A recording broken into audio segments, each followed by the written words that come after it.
Good evening to you. I hope that you're feeling blessed and highly favored on today. We're gonna go ahead and jump right into things, man. We ain't got too much to speak on. I just wanted to tap in with y'all right fast, man. I hadn't checked in with a podcast stream in some time. I've been busy. I've been a little busy, man. Getting my weight up. You dig? But I'm still the same old handsome, chocolate, nigga. You dig what I'm saying? So sure, I'm back to hit y'all in the head one more time. Now, the first order of business, pardon me, will be the passing of TakeOff. Now, on this channel, we somewhat historians. When I speak on fallen soldiers or individuals who are meaningful to the culture, so to speak, oftentimes I'll upload a brief short in honor of them. But this one I had to jump on and actually do and speak on it. I had to speak on Young Takeoff, man, because he played an integral part in my coming up. Way many moons ago. At this point, that is in fact many moons ago. I think I was in my senior year of college. I was just about to graduate, and you know, I was introduced to a new group called the Migos, you know. And the first song I heard from them was a song called Homes. Migo, that's my homes. That it wasn't really all that to me. I think it had Young Scoot on it. It wasn't really all that to me. But the next time I heard them was on that bando. I heard that bando and I saw the video to that, man. And after that, I was rocking with them. I was rocking with them. And if you can recall, back to that point when they first came out, you'll recall that Offset was locked up. And so with Offset being locked up, really the two main figures that had to spearhead the group was Quavo and Take. Now, if you can think back, or if you aren't familiar, of course you can always go and check out the video now. But um, Takeoff had the swag in that video. When I first seen it, they had the whole hood had on free Offset t-shirts. And when Offset part came on, because he had my favorite part on the um, like it when she bake it, cook it when she naked. You know what I mean? And so if you look at that video, Takeoff really is the one swagged this verse up for him because Offset wasn't able to be in the video. So he really the one like it when she make it, cook it when she make it. Hey, he got, Migos had a different little swag back then, man. On that, and after that bando video, it then stepped on up to where they dropped the YRN mixtape. And man, when they dropped that tape, I was getting some money at that time, man. I was traveling around the country, doing my thing with my partners. So, once they dropped that YRN, to me, that's really the Migos sound now. It was a blessing to watch these brothers evolve and turn into what they actually evolved into throughout the years when it came down to music and their contributions to the rap industry and to pop culture in general.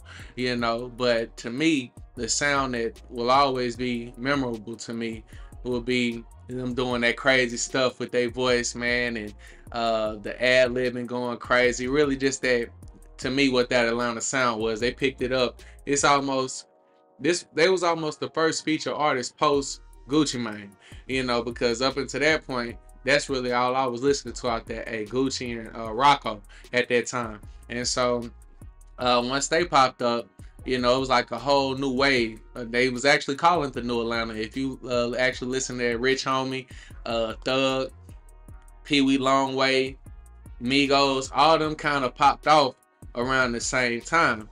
But not getting too far off topic, going back to all the bangers on that YRN mixtape, typically Takeoff is one of the standouts, if not the premier artist on there. Of course, Quavo was the leader, the honcho of the group, but Takeoff was no slouch when it came down to things. It was almost like equal, as far as with things going off. And on some of the songs, his verses are a bit more memorable to me than Quavo, but in a different way. Somewhat it's a different way because Quavo was presenting his one way. He was more so like the character, and Takeoff was more so coming with some lyrics and with some punchlines and things like that. But when I think of the songs, and you can go through the timeline, and if you're not really too familiar with the old Migos, that classic Migos, then you can go check out some of these songs that I'm talking about. So first one starting off, I can recall that Chinatown. Chinatown, Chinatown. My daughter Kitana. He's going crazy on there. Yeah, said Chinatown. That jumping out the gym. Of course, Bando. It's a few more on there that I can't necessarily recall off the top of my head right now. But yeah, that's really a classic mixtape. So if you really want to get a feel for Takeoff and how the Migos was coming early on, then definitely check out that YRN mixtape. And on through there, it's a whole bunch of songs that I can just remember doing this thing blanking on that stand out to me. So I like them. They had a song called Jackie Chan. You know what I'm saying? I was moving around the country around this time. They had a song called Jackie Chan with Gucci. He blanked on of course, later down the line, he had the Key to the Streets. I feel like he stood out on the song YFN Lucci. Take off school. Gonna take off big. You know what I mean? It was just going in on there. These are a lot of the tracks that I really kind of remember him on, really just doing his thing. And of course, on the Culture albums and things like that, on T-Shirt, that's a lot of the people who got on them late. That's a lot of their favorite songs, when it come down to Migos. But I'm talking about that early on Migos when they Mama. That was that boy ad-lib, that Mama. You dig? And so definitely he's gonna be missed as far as with his contribution to the culture. And with me thinking about this and how many years have actually passed since then, they was getting up there too.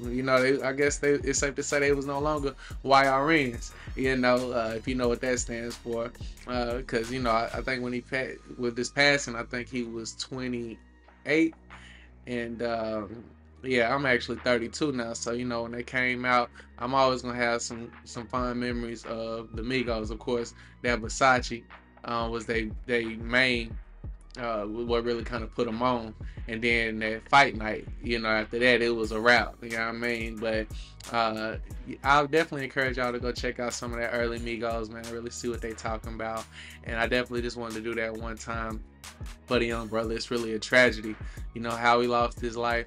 But based on what I'm seeing around the situation, it appears as if it was just his time to go. And if anything that we can take from this, you never know when it's gonna be your time. So give thanks every day, be thankful, be grateful for the blessings and count them, enjoy them. You don't really have time to be downtrodden. You don't have time to be depressed.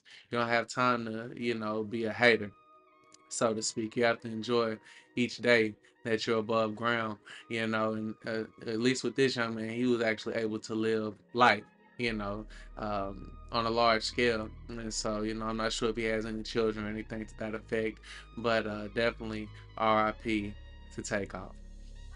Now, the next topic, or the next order of business, Kyrie Irving, trip. Tripping and suspended, and so as far as with this, Kyrie being suspended, of course, if you are an avid sports watcher, then I'm sure that you have seen as of recent where, to me, the whole situation was just blown out of proportion. And it's no surprise to me with the day and age that we're in, but at the same time, Kyrie, he's more so of a fire starter. They know the right people to actually play on and do this with, because as Skip and Shannon put it, he's somewhat of a contrarian, as as they would like to say. And so he's going to stand his ground, and he's going to stand on what he believes in. And so oftentimes media, they will use this to your detriment.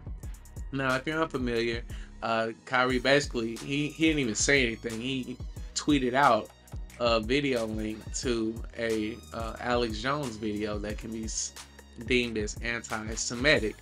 Now, with what Kyrie is saying is, how could he ever be anti-Semitic if you understand culture in which he feels that black people are the real Jews. Now, he is not alone in this thinking. There's a huge population of people known as the Black Hebrew Israelites, and if you actually study the pilgrimage of the Jews, you'll know that after Yahshua was crucified, there was a migration, because persecution came upon the Jewish people, or the Christians especially, very firmly. And so due to this, there was a migration. Some went north, some went south, more so towards, Egypt and things to this effect, back to whence they had came from. And others who were more so safer in those times, such as the Pharisees or the Sadducees, they more so remained where they are currently stationed, and so there are, I believe, Jews all across the nation. And even if you study biblical heritage, starting from the lineage of Noah, then you will see that there are some Africans who are Jews. And even if you look at how the Bible describes the Messiah, his hair is as wool and feet is as bronze, then you do have some claim that African Americans are in fact the real Jews. And if you speak to the Hebrew Israelites, you'll look at some of the curses that the Bible speaks of, and it's almost safe to say that, as far as with the people being spread out, and the persecution that they would in fact face, it sounds very true that they are speaking about African Americans, if you're familiar with the plight of the African American. So, to me, there was nothing wrong with what Kyrie said, but they twisted, a reporter actually twisted it, as far as pushing anti-Semitism on him, because in the video, it says that a lot of the Caucasian Jews have admitted to worshiping Lucifer or Satan. And also in the video it states certain things like the Holocaust never occurred, this, that, and the third. Now, to me, that's neither here nor there. I mean, in my opinion, I definitely believe the Holocaust happened, and like some African Americans are Jews, I do believe that you have Caucasian Jews as well. So, really it's not my intent to debate that. My thing is how dangerous or how alarming it is that they're able to, with this man simply tweeting out a video in what's supposed to be the land of the free. He has been crucified. I don't use that word too lightly, but from a media standpoint, he's been crucified immediately almost, and forced into views to which he is not really stating. They said time and time again that he's promoted this video, and I guess that can be deemed as somewhat a promotion of media when you actually put something on your Twitter and stating that you like it. Now, I do believe he was simply trying to inform his people about a lot of truths and wake us up as to who we are. So I believe his intentions were pure, but the way that the media has turned it around on him is that he's almost tried to empower African Americans while putting down the Caucasian Jew.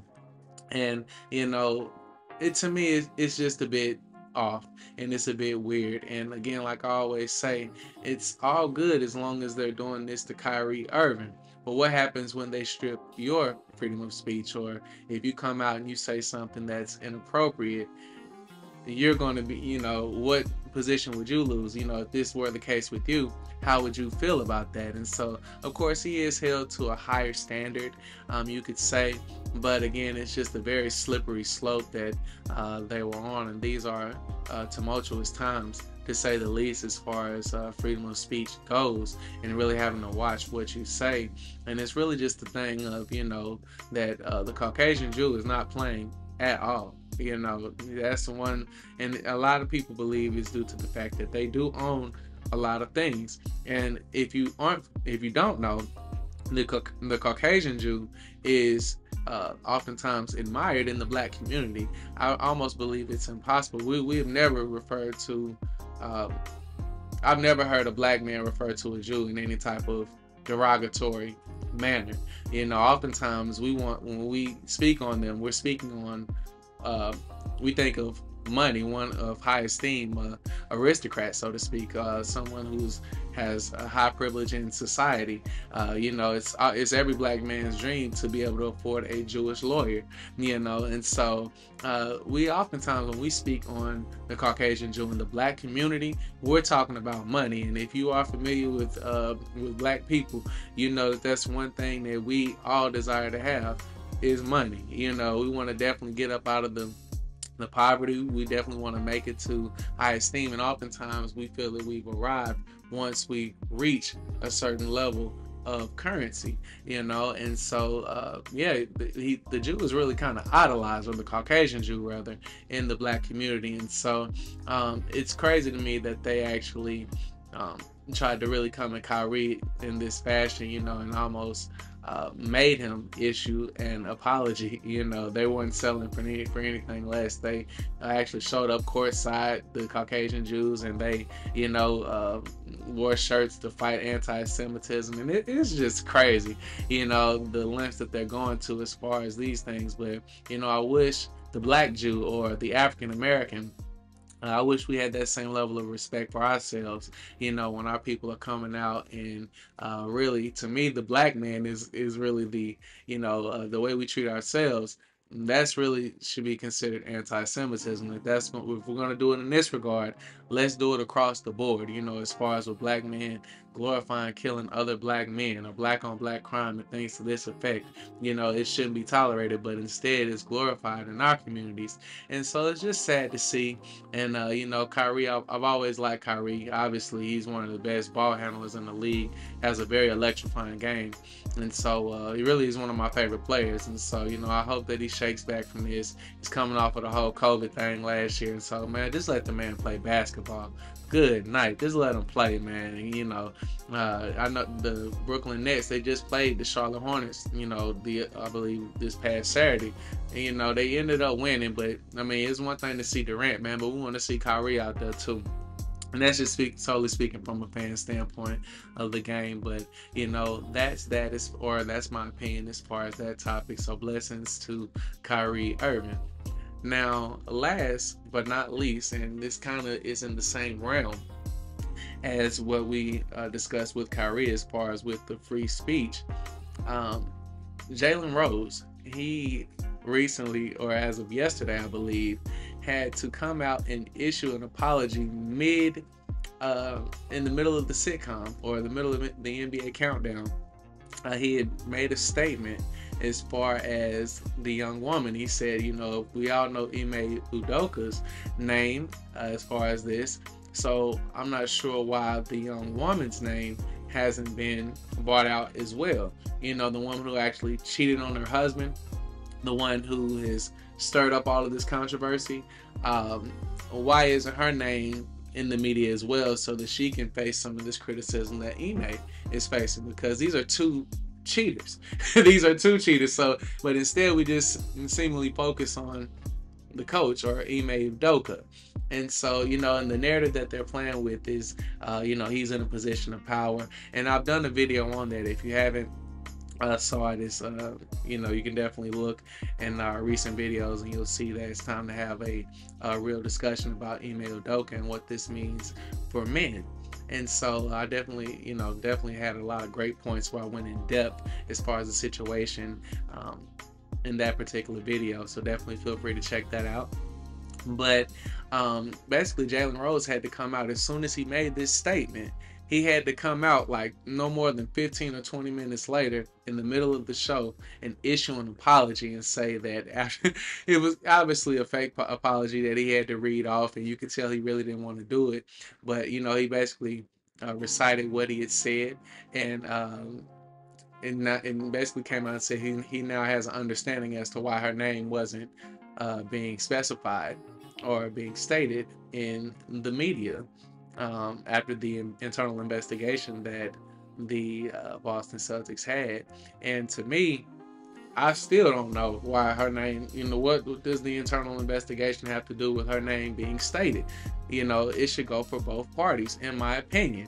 And so, as far as with that, these are just very, very dangerous times that we're in as of right now. And it seems that the woke mob or the woke media, man, they really coming for people. Like, I've never seen so many people have to issue apologies and statements, as far as with this, and it's really like they really have a big three right now. You can't speak on homosexuals, you cannot speak on the Jewish community at all, and you can't speak on women typically nowadays, or hold any type of woman accountable for her actions, or this leads to automatic cancellation, and you'll have to immediately come out and with an apology. And so this is kind of crazy to me, but it is what it is. And it hurt me to see Jalen Rose emasculated in the way that he was, having to come out and issue this apology that obviously he didn't mean. But he is one to play the game the right way, and I kind of have to take my hat off and applaud him, and to a certain degree, because I don't have that in me. Oftentimes when I'm on jobs and I'm dealing with certain people, it's a must that you play the game correctly. You have to kiss a little bit of ass, you have to make sure that the right people like you, humble yourself, do a little bootlicking here from time to time, and really that's just not something that's a part of me at all. So it's sometimes I often question if I'll ever make it to the heights that I deserve to make it to. So hopefully I can get this off of the ground and have my own platform to where I'm able to really stand and speak on the correct things. And even when I do so, I still want to speak on it in an articulate manner. I'm not on here, going to speak on it in the vernacular of realism, as I often like to, say. I won't be using any language or be speaking to you as I would the homeboys or anything like that. So I try to come on here, preach education. I like to articulate certain things when I am speaking on these topics, because oftentimes I feel that it's not so much what you're saying, but it's how you're saying it. And so I do believe it's a thin line there, especially in today's society. But I do believe that I have the skill set in order to speak on certain topics. But really, I just wanted to present that to the people, or my channel, so to speak, and get your guys' thoughts on it. I love interacting with you all. I love when you jump in the comments below and tell me how you feel about it. And of course, on this channel, it's certainly okay not to agree with me. If you feel that Jalen Rose owed this young woman an apology, and you feel that he has no business even asking why her name isn't being brought up, if you feel Kyrie Irving is stupid, if you feel that black people are not Jews at all, and that was anti-Semitism that he was spewing as far as uploading the link to this particular video, definitely feel free to comment on that below and let me know how you guys feel. And I'm definitely going to try to do a more consistent job as far as getting the videos out. Like I said, sometimes y'all have to bear with me because, life is ever changing. I would love to do this full time, but oftentimes, I have to go get a bag until I really get the audience that I really need in order to be monetized and to go ahead and really kick it how I want to. I would love to jump on here every day and really just kick it with the people, but we have to work towards getting there. And so, if it's times where you see me ducked off, I might have to go do some things in order to, get my currency up to where, I keep the lights on here. You see this big old nice condo that we in, man. So you dig, it ain't cheap, you dig. So we gotta go ahead and make sure we get everything rocking and rolling and accordingly how we supposed to do that, But until next time, it's been a pleasure speaking with you all, and I definitely hope that you stay blessed and highly favored. And of course, feel free to hit the like button, definitely subscribe to the channel, and of course share the content. And until next time, thank you.